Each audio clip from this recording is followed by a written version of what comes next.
My name is Frederick Smith. I'm with the Civil Rights Activist Headquarters, home of the foot soldiers.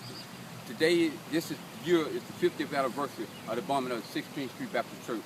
And we're trying to get a few things changed because September 15, 1963, it was 6 kids killed, not 4.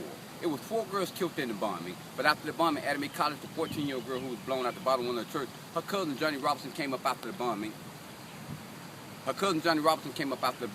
He was throwing rocks and bottles at the white together. Police shot him in the back behind the church, killing him. He was 16 years old. His cousin, Virgil Ware, got away on a bicycle. Later on that day, 2 young Ku Klux Klan members caught him, shot him once in the chin, once in the chest, killing him. He was 14 years old. They was given 6 months probation for killing a 14-year-old boy. And now today, we have these 4 fountains. They call it Fountain of Many Tears.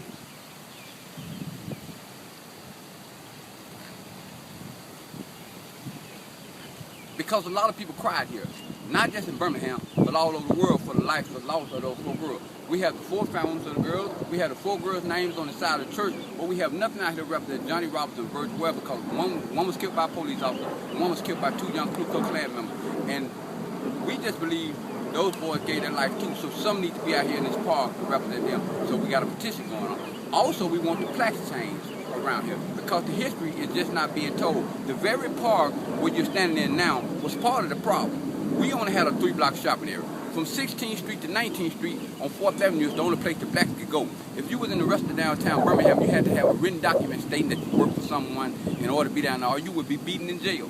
We had a 3-block shopping area.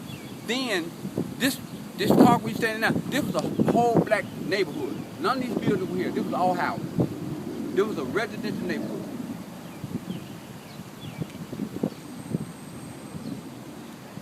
None of these buildings were here. This was all houses. Then they changed the name of this park. The name of this park was Woodard Park.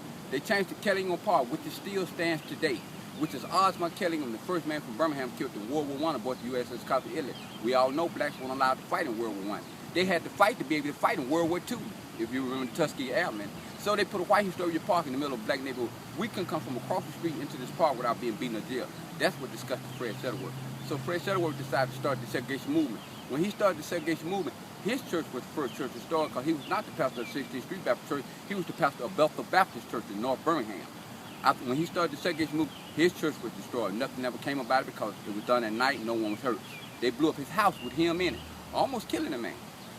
He became affiliated with 16th Street Baptist Church because they were trying to do the same thing he was trying to do. And actually, they had a little funny because Mr. A.G. Gaston, who was a member of the 16th Street Baptist Church, who was Birmingham's first black millionaire, and Eddie Kendricks and Paul Williams, them and their family were also members of the 16th Street Baptist Church, members of the singing group, The Temptations. Yes, The Temptations are from Birmingham.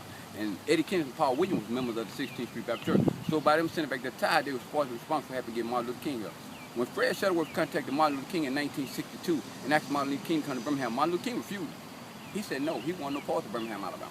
Because he was a man about peace. He knew if he came to Birmingham, wasn't nothing going to be peaceful about it because of Eugene Bull Connor, who was the chief of police here back then, who had a reputation for sicking the dogs on the blacks, beat them, high-pressure water cannons, the rest. Martin Luther King said he wanted to continue the civil rights movement in Chicago. Fred Shuttleworth had to convince him the problem was not in Chicago. The problem was down here. They had a mental problem in Chicago because they couldn't stay in certain areas. The physical problem was going on down here because blacks were being beaten to death on a daily basis.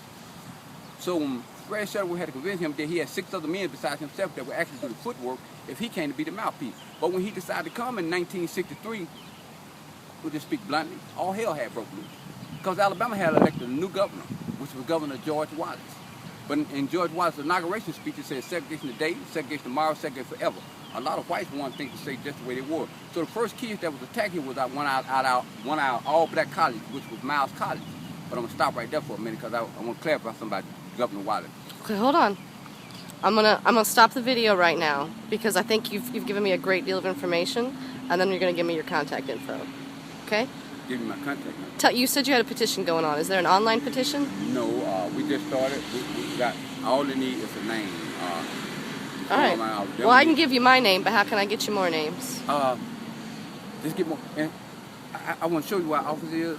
Okay. I want to. All right. To you and, we'll go. Give me your name one more time. My name is Frederick Smith. Thank you, Frederick.